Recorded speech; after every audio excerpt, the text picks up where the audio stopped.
राजधानी रायपुर में मुख्यमंत्री भूपेश बघेल ने बुधवार को कैबिनेट की बैठक ली, जिसमें धान खरीदी सहित कई अहम मुद्दों पर चर्चा की गई। साथ ही कई बड़े फैसले लिए गए। बता दें कि भूपेश सरकार ने किसानों की बारदाने की कीमत बढ़ाकर बड़ी सौगात दी है। सीएम ने बारदाने की कीमत 18 से बढ़ाकर 25 रुपए कर दी है। इसके अलावा खाद्य और पोषण सुरक्षा अधिनियम के तहत राशन कार्ड धारियों को प्रधानमंत्री गरीब कल्याण का अतिरिक्त राशन देने का फैसला लिया। वहीं खरीफ विपणन वर्ष 2021-22 में रास मिलों को कस्टम मिलिंग प्रोत्साहन राशि 120 रुपए प्रति क्विंटल दिए जाने की भी घोषणा की गई है।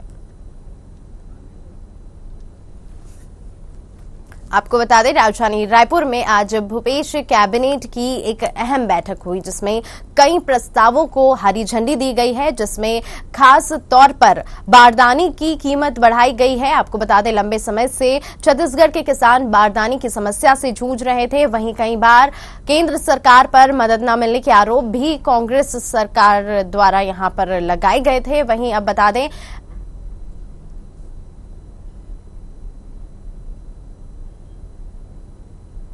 जमीन वितरण किया जाएगा औद्योगिक क्षेत्रों में और 1 रुपए के हिसाब से उनको उसे रेंट लिया जाएगा। और औद्योगिक क्षेत्र के बाहर यदि वो उपयोग लगाना चाहता है तो जो प्रीमियम की राशि है 10% गाइडलाइन का जो रेट है। छत्तीसगढ़ शासन के कैबिनेट मंत्री मोहम्मद अकबर साथ में है। निश्चित तौर पे जानेंगे कि आज की जो बैठक है कौन कौन से अहम फैसले हुए उसके बारे को लेकर के।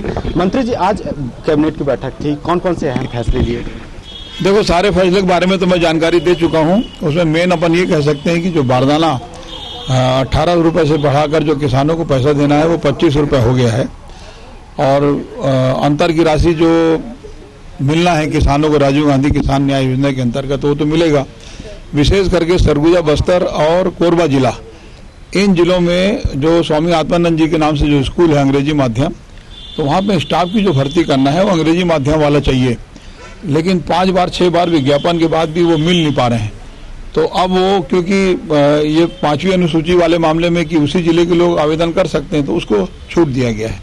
एक अनुकंपा कंपनी के विषय में भी छूट दिया गया है। दूसरा ये कि अनुसूचित जाति और जनजाति वर्ग के जो उद्यमी हैं, जो उद्योग लगाना चाहते हैं, तो उनके लिए एक बड़ा फैसला है कि औद्योगिक क्षेत्र में उनको जो जमीन मिलेगी उसमें भूभाटक प्रीमियम की राशि ना होके 1 रुपये रेंट में उनको जमीन दिया जाएगा। और औद्योगिक क्षेत्र के बाहर जो लैंड बैंक होता है उसमें 10 एकड़ तक की जमीन गाइडलाइन के 10% के दर के हिसाब से दी जाएगी, ताकि उनका ऐसे जो अनुसूचित जाति जनजाति वर्ग के जो लोग हैं जो उद्योग लगाना चाहते हैं उनको प्रोत्साहन मिल सके। ये सिटी बस के 25% वृद्धि कर दिया गया है, उसको लेकर के क्योंकि स्थानीय लोग हैं वो सबसे ज्यादा देखिए, ऐसा है कि पूरे बसों को 25% का जो किराए में वृद्धि का आदेश हो चुका पहले। अब मंत्रिमंडल के सामने ये बात आई कि भाई जो सिटी बस वाले हैं उनका कहना है कि जब इनका बढ़ा दिए तो हमारा ही बढ़ा दो। तो एक रूपता लाने के लिए 25% इनको ही बढ़ा दिया गया। दूसरा, जो स्कूल बसेज हैं तो उनको भी जो त्रैमासिक कर होता है उसमें कोविड के कारण स्कूल बंद थे तो वो पैसा कहाँ से पाएंगे, तो उनका भी मांग था कि हमको छूट दे दिया जाए, तो उसको भी दे दिया गया। लोगों की हुजूम लगी हुई है, अनेक मुद्दे लेकर के पहुंचते हैं। प्रमुख मुद्दे कौन कौन से आ गए? अब वो तो छोटे छोटे सब है। नाली का मांग है, स्टाफ डैम का मांग है, रिटर्निंग वाल का मांग है, सीसी रोड का मांग है, स्कूल का मांग है, आंगनबाड़ी का मांग है, अपना उसके हिसाब से चलता है। मोहम्मद अकबर जी थे जो निश्चित तौर पे अलग अलग जो लोग हैं, खासतौर से जो उनके क्षेत्र से आए हुए हैं, या बात की जाए उनके आसपास के जो अनेकों जो गांव से आए हुए लोग हैं, कई ऐसे मांगों को लेकर के आते हैं जिनसे उनको प्रतिपूर्ति करनी पड़ती है। लेकिन कई ऐसे जो अहम बैठक है, खासतौर से कैबिनेट बैठक की अगर बात की जाए तो सबसे ज्यादा जो किसान के लिए और खासतौर से जो सिटी बस में वृद्धि की गई है उसमें फोकस किया गया है। कैमरा पर्सन छन्नू के साथ अखिलेश तिवारी, MK न्यूज, रायपुर, छत्तीसगढ़।